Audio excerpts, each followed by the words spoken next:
Hello, my innovators, and welcome now to Wednesday, a very powerful Wednesday, in fact. Tonight, we're going to have a lunar eclipse. Now, this is actually a full moon, and if you've been watching Soul Garden, you know a full moon, in technicality, is a tug-of-war between the sun and the moon on the other side of the earth, with the earth in the center. And that's exactly what it represents in astrology. Some sort of tug and pull between two parts of our own consciousness, and often you can predict the winner. In fact, tonight, it's an easy win.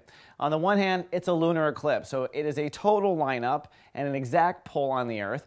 Now, for you Aquariuses, this comes down to a tug-of-war between intimacy and boundary issues and your values on the other side with the sun in Pisces.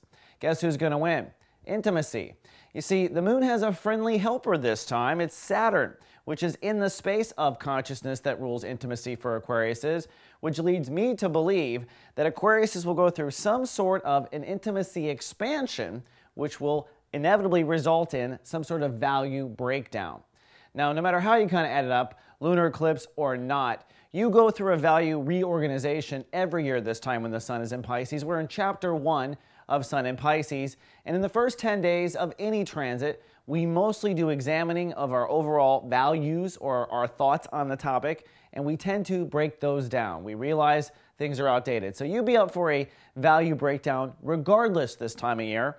But this particular one will be powerful because the universe is so weighted into you really expanding your emotional boundaries and starting to change the way you trust, who you trust, and perhaps even whether or not you can trust yourself. Depends on the Aquarian.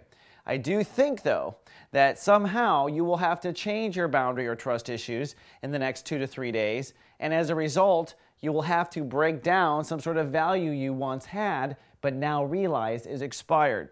And let's not forget, Mercury just went direct in the house of ego, which means you're primed to move forward with a new ego regardless.